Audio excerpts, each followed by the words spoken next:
Yo, yo, I just did one of these and it was bloody atrocious.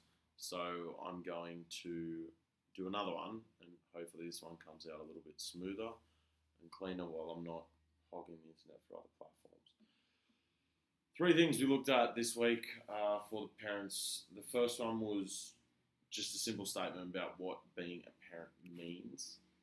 And it was being a parent means being willing to make sacrifices for the good of our children.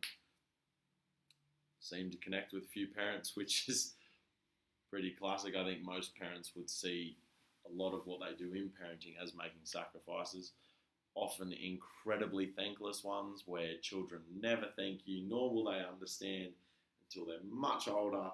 They're like, oh my gosh, mum, dad, you guys actually did a lot for me. Thank you.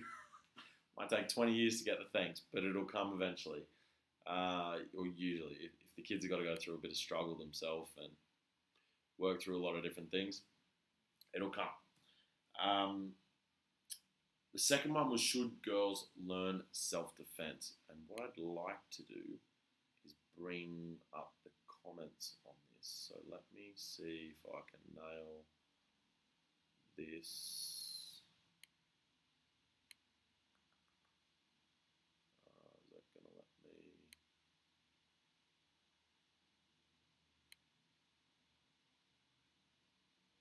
No. I forgot how to do this. Oh, hold on. No, here we go. Browser. Yeah, I guess. Let me. Right, that should work. Yeah, just go to that. Maybe I just got to make that one smaller.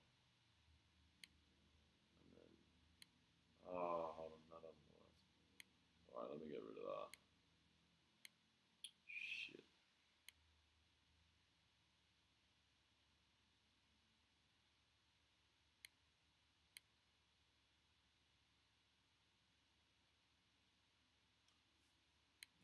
That's what I want. Bang. Got it. Okay, cool. We've worked it out. This streaming stuff's fun to sort of play around with. But here, because now you'll actually get an idea of what I'm talking about with these comments. So, should girls learn self-defense? Civil comment that went out there, and this bloke I met in China, and so he was sharing some of his thoughts, and what the hell just happened? My goodness.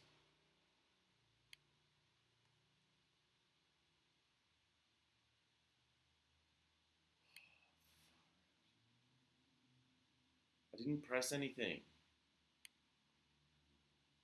Oh, guys.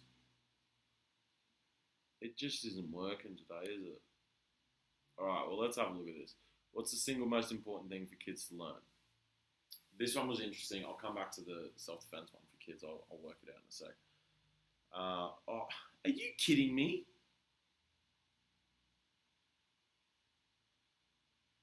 Do you know what it was? It's because I logged out and switched bloody accounts. Alright, look, that's just not going to work, so I'll just talk about them.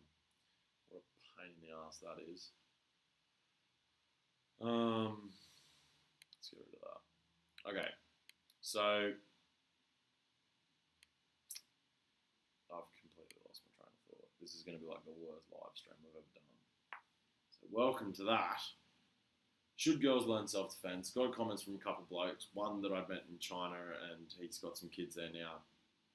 And I actually think my programs would be really good in an environment like that because everyone lives in usually apartments and they don't necessarily get outside. They do get outside before walks and things like that. It's not like in Australia or it might be like areas in the US, but most of the growing up happens inside.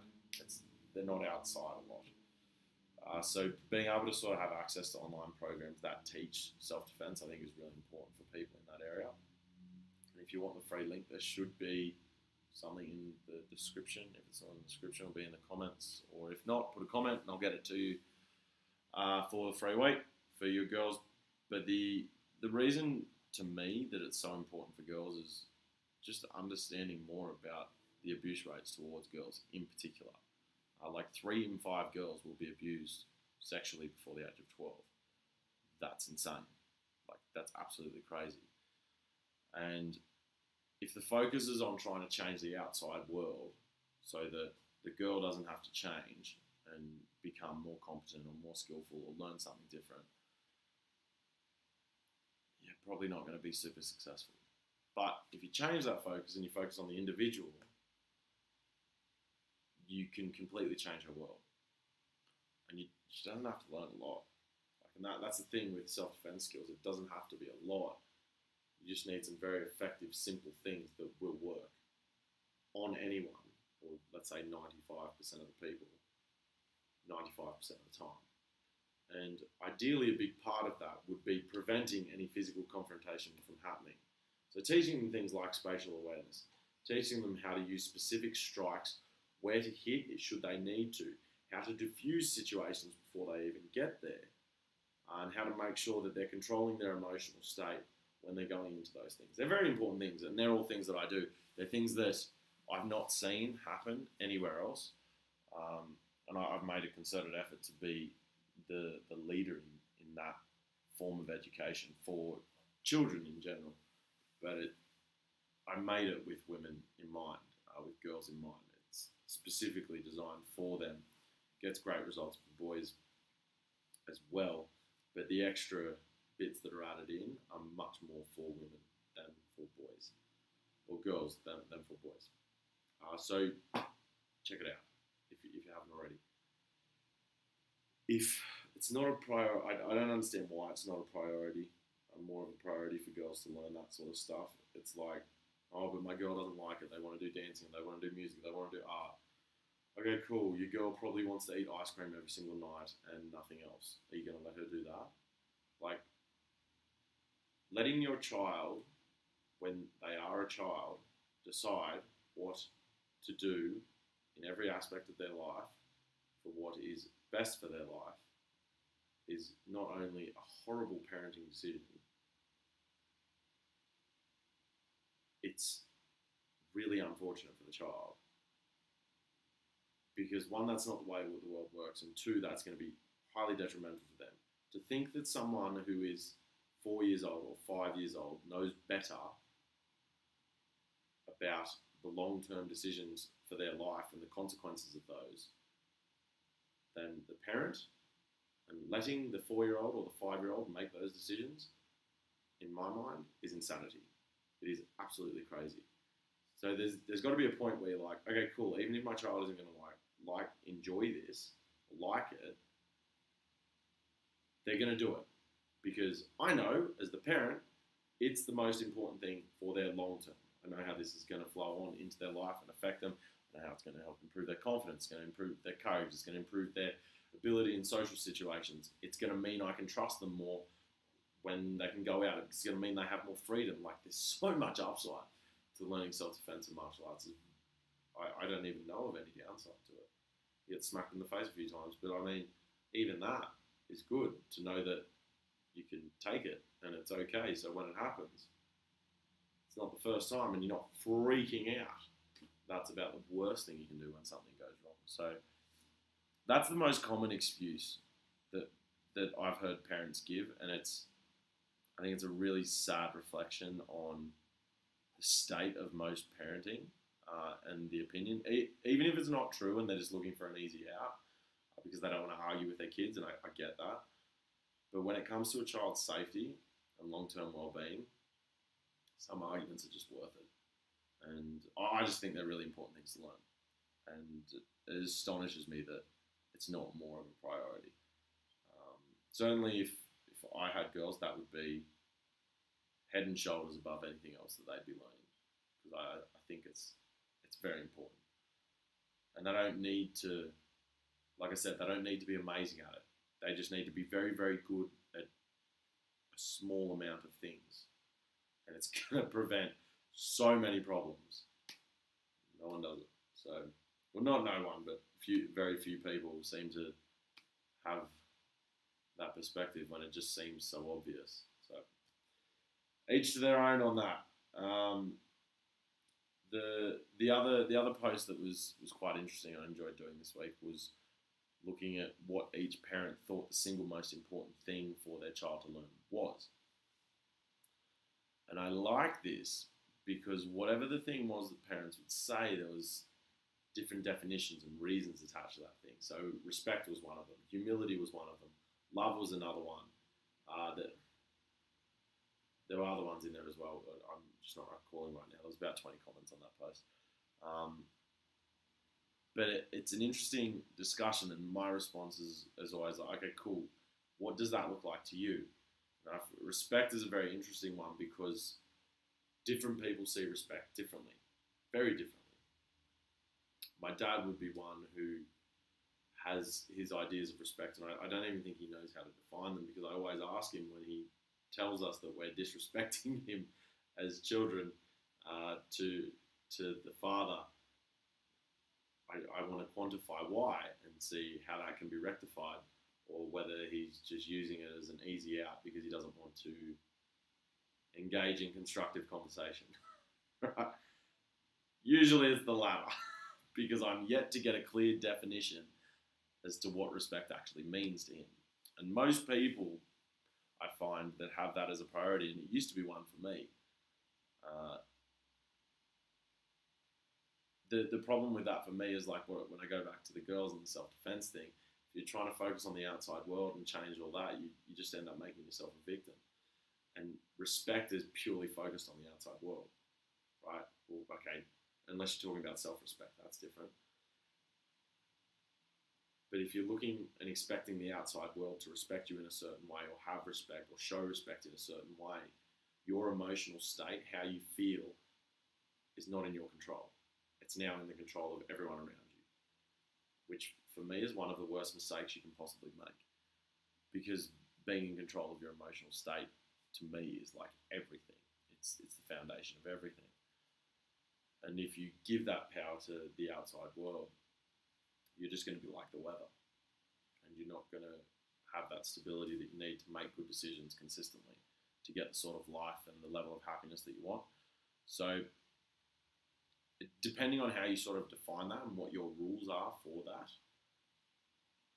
you just got to be cautious and think through it. And another one was love, and it's the same thing there. Like if you've read, I don't remember the author's name at the moment, but 5 Love Languages is the book. 5 different ways for people in general to express love. And usually, just a very quick crash course on this, 2 are usually at the top for most people, and then the other 3 sort of rank down. Okay? But the problem comes, we'll just go through this. So I'll go through mine, right? I'll go through the 5 and then I'll tell you my order and I'll tell you how conflicts can occur. So gifts is one way of showing love, giving or receiving gifts. Quality time, physical touch, words of affirmation, saying nice things, and acts of service. They're the 5 different basic types of how people express and receive love. So, if your top one is gifts and words of affirmation, right? So, for you to feel love, for you to believe people love you, you believe that they have to give you gifts and they have to tell you that you're amazing, you're this, you're that, encourage you, right? Reassure you of whatever it is that you need. But your child or your partner or whoever, or people around you, whatever, their most important ones are acts of service and physical touch. So they're always trying to hug you, they're always trying to like hold your hand, or they're always trying to give you a kiss, and you're like, get away from me. Just give me a present. I just want a present. But for this person, gifts is down the bottom. Why the hell would I give you presents? And then you keep buying them presents, and they're like, stop buying me shit. I don't need it.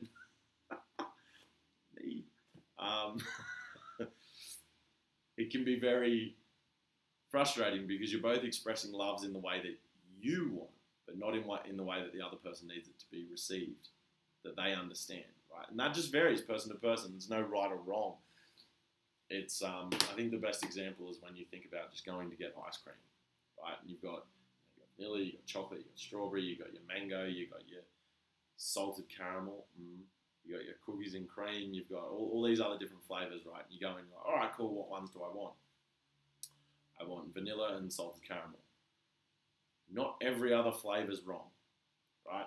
Other people are going to choose different flavours.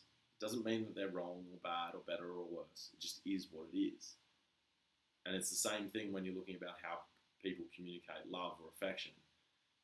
And understanding that what yours are and what other people's are is a very, very important step. If your priority is to teach love, then you have to actually understand how it's expressed and how other people receive it. So that would be a really important thing to be teaching if you see that as the most important thing. So I just like, whatever those things are, I like diving into them deeper, and you're not really going to get that in a Facebook thread, but in something like this, I get to talk a little bit more about it. So if you've got questions on it, or you disagree with me on certain things in that regard, or whatever, chuck them in, because I like it. It makes it more fun. It makes it more enjoyable to talk about. But I am going to leave it there for today.